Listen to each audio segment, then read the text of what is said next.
BJP ने नीतीश कुमार को क्यों किया कबूल और ये नया पॉलिटिकल गठबंधन या उर्दू में यूं कह लें कि ये नया सियासी निकाह कितनी दूर तक जा पाएगा, इसी को हम आपके साथ साझा करने की कोशिश करेंगे। नमस्कार, मैं हूं आदिल खान और आप देख रहे हैं दिक्कत। बिहार की सियासत में इस वक्त एक जुमला बड़ा उछाला जा रहा है, वो ये कि नीतीश कुमार आए तो थे प्रधानमंत्री नरेंद्र मोदी को सत्ता से उखाड़ फेंकने के लिए, लेकिन अफसोस वही नीतीश कुमार फिर से पीएम मोदी के चरणों में लेट गए।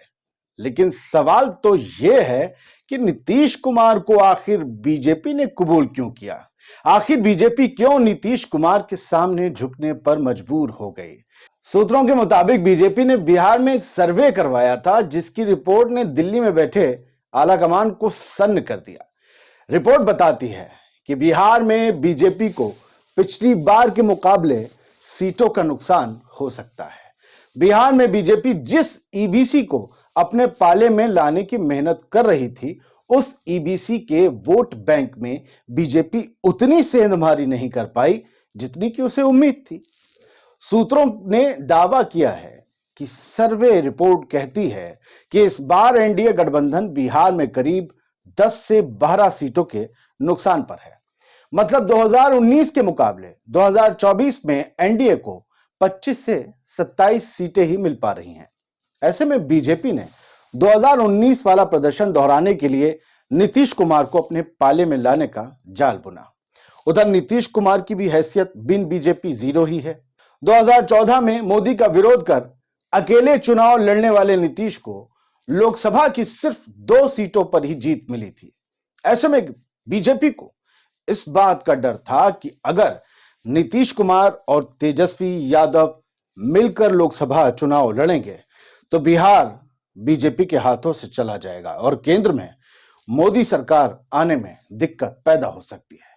क्योंकि एक दौर था जब नीतीश कुमार मरना पसंद करते थे, लेकिन बीजेपी में जाना उन्हें कबूल नहीं था।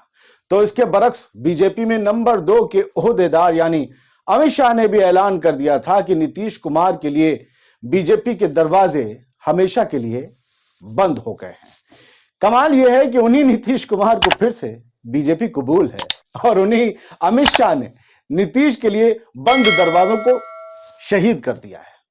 पहले दोनों नेताओं को सुनिए, फिर आगे की बात बताएं। मर जाना कबूल है, उनके साथ जाना हमको कभी कबूल नहीं है, यह अच्छी तरह जान लीजिए। आप लोगों के लिए भाजपा के दरवाजे हमेशा के लिए बंद हो चुके हैं। सुन लिया आपने दोनों को। अब जरा सोचिए, अगर आपको या फिर हमें कोई अपने घर से भगा दे, घर का दरवाजा बंद करने का पूरे देश में ऐलान कर दे, तो हम लोग उससे मौत मिट्टी छोड़ देते हैं।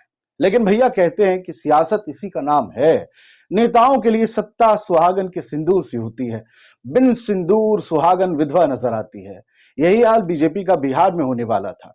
सियासी हलकों से जुड़े लोग कह रहे हैं कि डर के आगे जीत होती है, लेकिन बीजेपी में डर के आगे तोड़फोड़ होती है।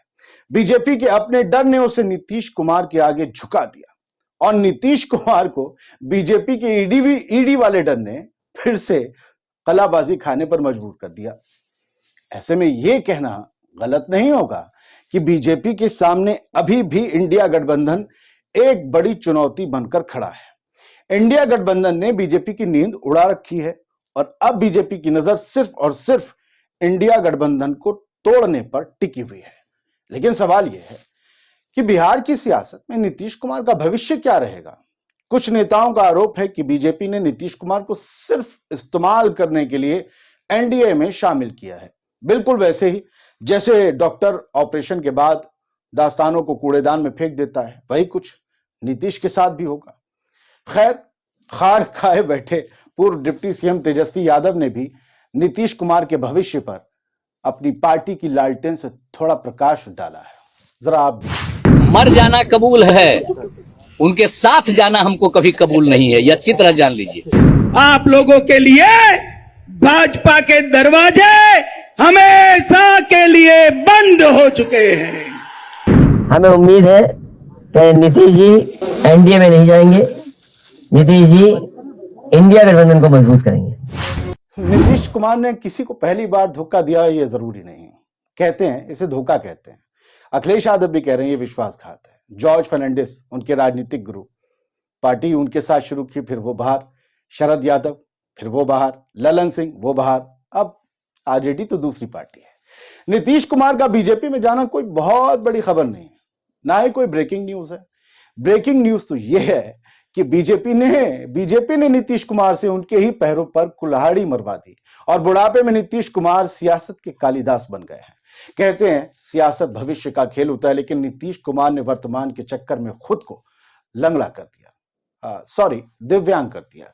ऐसे में देखना होगा कि इस साल होने वाले लोकसभा चुनाव में बिहार की आवाम 2 बार धोखा खा चुके तेजस्वी यादव के माथे पर ताज रखेगी या फिर कई बार सियासी धोखा दे चुके चाचा पलटू राम का ही राज तिलक करेगी। चलिए ऐसा करते हैं कि इस मौजूदा उठापटक को, इस सिनेरियो को थोड़ा और व्यापक स्तर पर समझने की कोशिश करते हैं, थोड़ा आंकड़ेबाजी करते हैं। जेडीयू के पास महज 45 विधायक हैं, आप सब जानते ही। फिर भी बीजेपी तीसरे नंबर की पार्टी बिहार में, फिर भी बीजेपी ने नीतीश कुमार को मुख्यमंत्री बनाया है। राजद गठबंधन में भी कम सीटों के बावजूद नीतीश मुख्यमंत्री बने थे। 18 सालों से बंदा बिहार का किंग मेकर नहीं तो किंग जरूर बनता नजर आ रहा है, क्योंकि वही सीएम है। किंग मेकर तो सीएम बनवाता है, मगर ऐसा होता क्यों है? वो हर बार सीएम कैसे बन जाते हैं? 8 महीने जितना मांझी वाले निकाल देते हैं। बीजेपी जो कहती है कि उसका हर कार्यकर्ता मुख्यमंत्री बन सकता है, जो राजस्थान में पहला चुनाव लड़े शख्स को सीएम बना देती है, जो शिवराज, वसुंधरा, रमन सिंह को साइडलाइन कर बिल्कुल नए और कम प्रभावी चेहरों को सूबों का प्रभार दे देती है, भला वही बीजेपी नीतीश के आगे कमजोर क्यों पड़ जाती है? जो बीजेपी महाराष्ट्र, एमपी से लेकर कर्नाटक के गैर विपक्षी विधायकों की अंतर आत्मा को जगाकर अपने पाले में कर लेती है, वही बीजेपी नीतीश के आगे खुद सुस्त क्यों पड़ जाती है? दरअसल बिहार में नीतीश कुमार का कोर वोट बैंक 16% माना जाता है। उनके वोट शेयर पर उनके पाला बदलने से कोई असर नहीं होता, यह भी माना जाता है। वो कितनी बार पाला बदल लें, उनका कोर वोट बैंक उन्हें मिलेगा। वो बिहार में कोयरी, कुर्मी और महादलित समुदाय के सबसे बड़े नेता हैं। इस समुदाय के लोगों के लिए नीतीश कुमार उनका गुरूर है।